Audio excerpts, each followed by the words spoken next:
Open Book episode kedua tentang sastra dan religiusitas karangan Y.P. Mangunwijaya. Pada awal mula segala sastra adalah religius.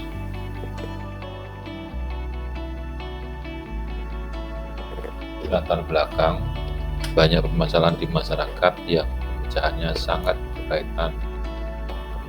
sangat berkaitan dan dipengaruhi oleh cara pandang serta pemahaman masyarakat tentang agama atau keyakinan mereka, beserta segala aspek yang termuat dalam agama atau keyakinan tersebut. Buku tentang sastra dan religiusitas karangan Romo Mangunwijaya ini menjadi sangat relevan dan kontekstual dengan situasi di masyarakat kita, di mana buku ini menawarkan suatu perspektif baru yang lebih logis dan manusiawi kepada masyarakat dalam hal ini membaca untuk menyikapi berbagai hal seperti masalah ekonomi, politik, sosial, dan budaya yang dikaitkan dengan nilai kepercayaan atau agama masyarakat. Biografi singkat tentang Romo Mangun. Beliau dilahirkan di kota Ambarawa, Mei 1929. Beliau menyelesaikan sekolah dasarnya di kota Magelang, lulus tahun 1943. Kemudian ketika terjadi pergolakan kemerdekaan, perang melawan pendudukan Belanda, beliau terlibat sebagai tentara pelajar. Kemudian beliau melanjutkan sekolah menengah atas di Malang dan selesai tahun 1951. Kemudian melanjutkan studinya di Institut Teologi Seminari di Jogja. Beliau sempat kuliah di ITB sebentar pada tahun 1959, tetapi kemudian memutuskan untuk melanjutkan belajar di Jerman di jurusan teknik arsitektur. Kemudian setelah selesai, beliau sempat menjadi dosen luar biasa di Universitas Gadjah Mada Yogyakarta di jurusan teknik arsitektur. Selain sebagai rohaniwan, Romo Mangun juga dikenal sebagai budayawan, sebagai arsitek, penulis, dan sekaligus aktivis sosial. Romo Mangun meninggal pada tanggal 10 Februari tahun 1999 di Jakarta karena sakit jantung setelah memberikan ceramah dalam seminar meningkatkan peran buku dalam upaya membentuk masyarakat Indonesia baru, di mana seminar tersebut diselenggarakan di Hotel Le Méridien.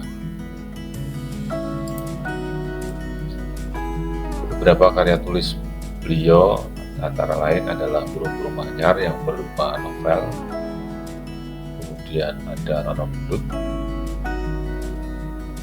di mana buku ini tentang novel sejarah dan dilanjutkan menjadi sebuah trilogi dengan judul Silindri dan Gendut.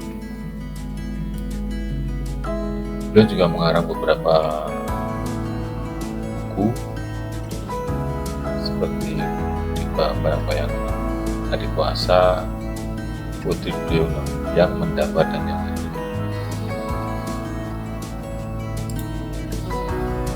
Di buku beliau ada beberapa istilah yang memiliki artian yang sedikit berbeda. Untuk itu perlu digarisbawahi supaya nanti bisa dipahami ketika baca buku ini, yaitu bahwa menurut beliau agama diartikan sebagai sesuatu yang lebih merujuk kepada kelembagaan kebaktian kepada Tuhan atau kepada dunia atas dalam aspeknya yang resmi, yuridis, peraturan-peraturan dan hukum-hukumnya, serta keseluruhan organisasi tafsir Alkitab dan sebagainya yang meliputi segi-segi kemasyarakatan. Berbeda dengan agama, maka menurut Romo Mahmud, religiusitas lebih sebagai sesuatu yang berkaitan dengan aspek di dalam lubuk hati, merupakan riak getaran hati nurani pribadi yang merupakan sikap personal yang menapaskan intimitas jiwa. Jadi, beda dengan agama, religius lebih bergerak dalam kata bakti. Ketika membahas tentang karya sastra yang menjadi bahan bahasan beliau, maka ada beberapa catatan tambahan seperti yang tadi di garis bawahi oleh Romo, bahwa ada artian lain dari beberapa istilah yang berbeda dengan penafsiran orang secara umum. Misalnya seperti mitos. Menurut beliau, mitos itu merupakan sebuah karya sastra yang merupakan usaha untuk menyatukan manusia dengan para dewata, dunia manusia dengan dunia para dewata, dunia fana dengan dunia baka, menyatukan makrokosmos dengan mikrokosmos. Epos dan mitos bercerita secara lisan, didengar dan diolah bersama secara kolektif. Bedakan dengan roman. Roman dari kodratnya merupakan ekspresi tertulis, merupakan bentuk komunikasi individual.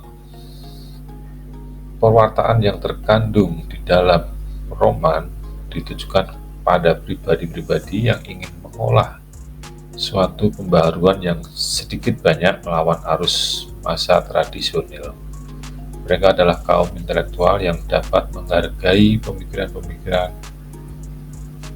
secara eksploratif, yang suka olah pikir dalam perbenturan perdebatan, yang menilai lebih tinggi sikap pribadi dengan argumentasi yang kuat daripada hanya mengunyah kembali ajaran-ajaran warisan ex autoriter.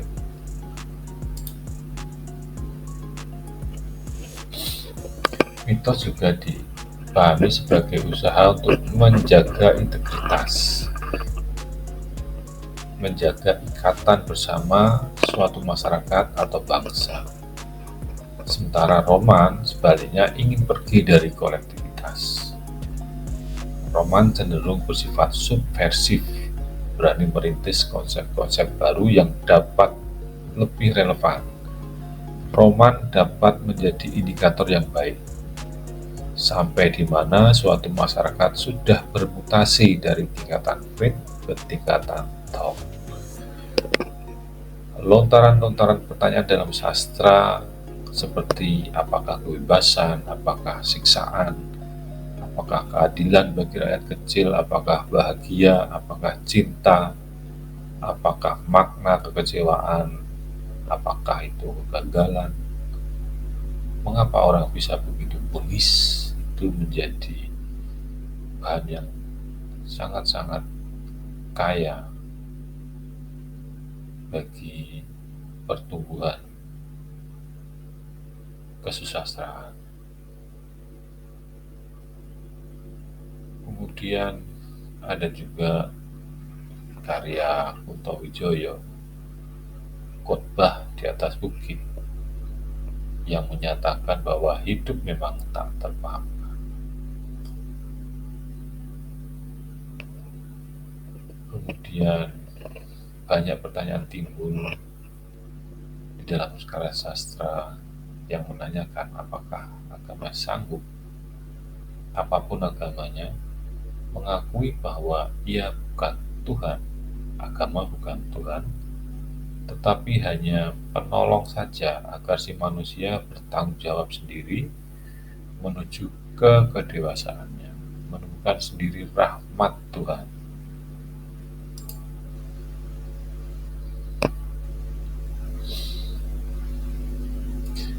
dalam bukunya, Romo Mangun ingin menyatakan bahwa sastra dinilai masih memegang peran vital di dalam masyarakat kita untuk memahami dan menolong manusia dan masyarakat dalam bidang-bidang yang tidak dapat diisi oleh ilmu pengetahuan dan teknologi pada dimensi-dimensi yang mendalam seperti religiusitas. Sastra menjadi sarana yang sangat bermanfaat dan dalam pengolahan religiusitas manusia karena memiliki kemampuan komunikasi dalam bahasa-bahasa lambang dan persentuhan cita rasa.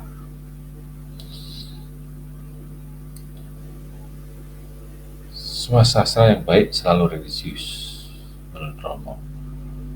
Melalui sastra bisa dilontarkan tantangan yang ditujukan kepada semua agama, seperti apakah arti agama bila tidak mampu berberi kemanusiaan, apakah arti agama tanpa religiusitas, seperti kasus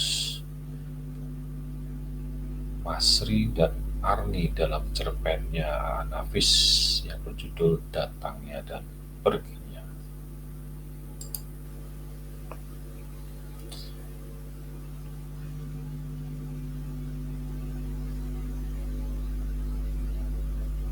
Romo juga menyatakan bahwa sastra bisa membantu manusia dalam menentukan pilihan, menyikapi dan mencari penyelesaian atas persoalan-persoalan eksistensial yang dihadapi oleh manusia dalam kaitannya dengan praktek-praktek keagamaan dan keyakinan mereka. Seperti beragama demi formalisme, hukum agama saja, atau demi religiusitas yang otentik dan berperi kemanusiaan. Menurut Romo Mangun, religiusitas tidak bekerja dalam pengertian-pengertian atau otak atau akal, tetapi dalam pengalaman, dalam penghayatan yang mendahului analisis dan konseptualisasi. Jadi, pertama-tama manusia tidak diminta menjadi kaum teolog, tetapi menjadi kaum beriman. Di dalam bukunya nampak juga penekanan bahwa sekularisasi yang sehat dipahami sebagai proses pendewasaan manusia dalam segala pemikiran serta penghayatannya sehingga lebih tajam dalam melihat dan menempatkan dimensi-dimensi kekaryaan Tuhan dan manusia dalam proporsi yang sebenarnya.